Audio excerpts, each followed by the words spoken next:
In the wake of the legalization of marriage equality in Minnesota, citizens are left to consider, are we done fighting for equal rights? Looking back, we find the people who fought the hardest and most dangerous positions for LGBT equality have been and still are the most marginalized in the community.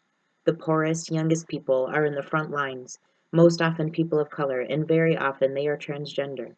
Sylvia Rivera is one of these marginalized people, a trans woman who fought relentlessly for transgender rights, beginning with the Stonewall riots. She is known for being highly critical of classist, sexist, racist, and transphobic institutions, including the gay rights movement of which she was an integral part. This critical attitude continues to assure that social movements do not mistake stagnancy for security, and challenges even those who desire to change and reform society to question who they are serving and for what reasons. Rivera also managed to build resources around the underprivileged while acting for institutional and legislative change. Her advocacy for the underprivileged is cited still today to remind us of who we are leaving behind.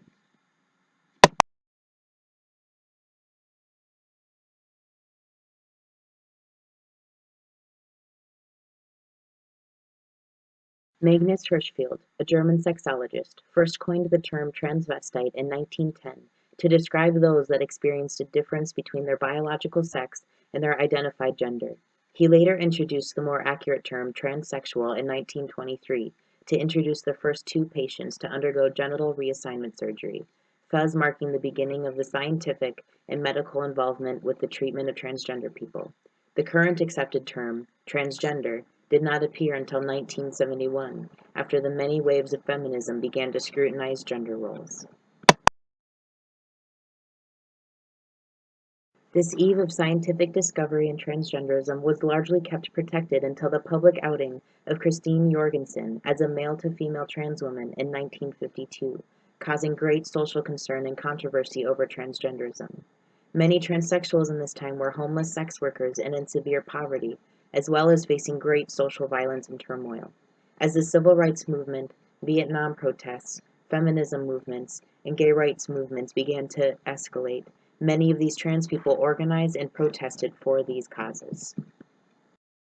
In the August of 1966, a table of trans people at Gene Compton's cafeteria in Los Angeles were confronted by policemen. When they attempted to arrest one of the drag queens, she threw a coffee in his face and a riot ensued. This event, later named the Compton Cafeteria Riots, set a stage for the LGBT Pride movement, as well as developing seminars for LGBT people on protection against police brutality. In June of 1969, police raided the Stonewall Inn in New York City. This inn was widely known as one of very few LGBT-friendly establishments and often catered to the most marginalized within the LGBT community. Police raids of LGBT establishments were routine at this time, but the rising social tensions of the late 1960s led to a riot and multiple protests for LGBT rights at the site for weeks to come. This event is widely recognized as the catalyst for the LGBT liberation movement in the U.S.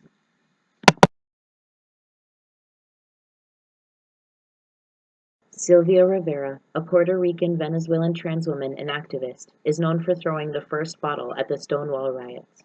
Her activism started as a homeless 11-year-old prostitute on the streets of New York, where she found community with other LGBT people of color. She grew up around other poor LGBT people in makeshift cardboard shacks along the edge of the Hudson. Rivera refused to have transgender rights erased from the gay rights agenda and remained largely critical of assimilationist organizations such as the Human Rights Campaign and Gay Activist Alliance, whose goal was to make LGBT culture and community more attractive to the heterosexual majority rather than seek equal rights and acceptance.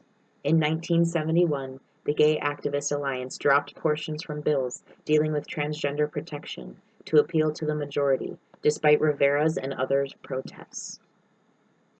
Michael Bronsky, an LGBT historian, speaks about Rivera and the Gay Activist Alliance. But for all of her work with Gay Activist Alliance, when it came time to make deals, GAA dropped the portions in the Civil Rights Bill that dealt with transvestitism and drag. It just wasn't possible to pass it with such allegedly extreme elements included. But not only was the language of the bill changed, GAA, which was becoming increasingly more conservative, even changed its political agenda to exclude issues of transgenderism. It was also not unusual for Sylvia to be urged to front possibly dangerous demonstrations, but when the press showed up, she would be pushed aside by the more middle-class, straight-appearing leadership. In 1995, Rivera was still hurt. When things started getting more mainstream, it was like, we don't need you no more. But she added, hell hath no fury like a drag queen scorned. The rights that were dropped included the right to use public unisex bathrooms, protection from wrongful termination in the workplace, as well as protection from police brutality. At this time, over 60% of trans people had considered suicide at some point in their lives. 45% of trans people were homeless. An estimated 30% were sex workers, and 70% had reported experiencing police brutality. As Rivera noticed an increasing gap between the privileged and the marginalized of the LGBT community, she and several others started their own organizations and movements.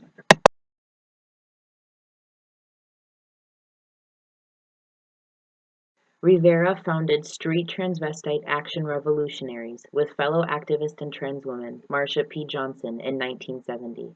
The organization catered to the growing needs of the marginalized in the LGBT community, mostly homeless transgender youth of color. This included providing food, clothing, transitional resources, and a shelter called Star House, as well as pressing for transgender inclusion in mainstream LGBT activist groups and legislation. Those who had stayed in homeless drag communities under bridges near the Hudson River since the late 1950s now had shelter and protection.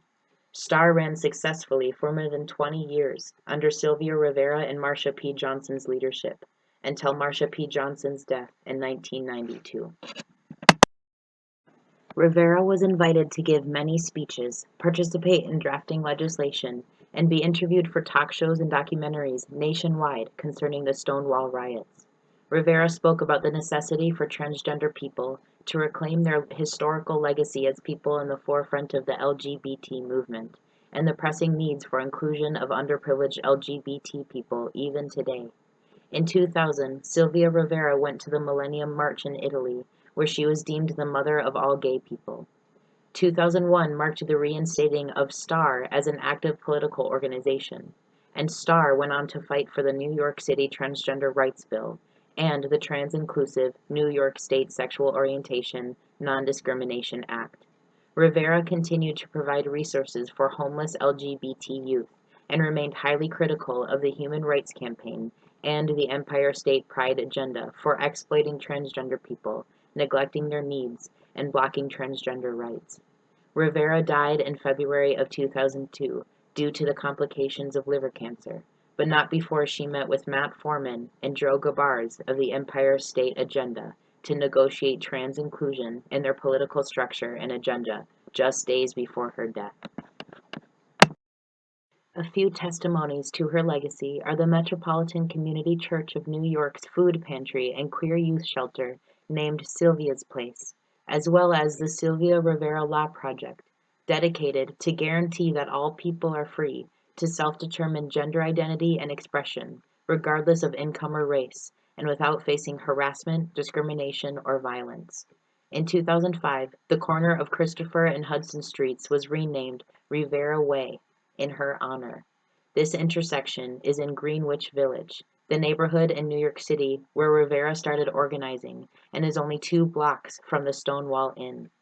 Star House lives on as a queer youth shelter in New York, while the overarching goal of STAR is now to publish educational and historical resources documenting the history of trans people and their achievements, such as Street Transvestite Action Revolutionaries, Survival, Revolt, and Queer Antagonist Struggle in 2013. Sylvia Rivera relentlessly fought for the rights of transgender people, people of color, the homeless, the poor, and at-risk youth. Her actions in the Stonewall riots served as a catalyst for the rights of underprivileged LGBT people in the U.S., and her continual activism gave accessibility of resources to those who could not access them before. Critical attitudes towards political agendas live on today as a voice for the left behind, and many are inspired by Sylvia Rivera's life.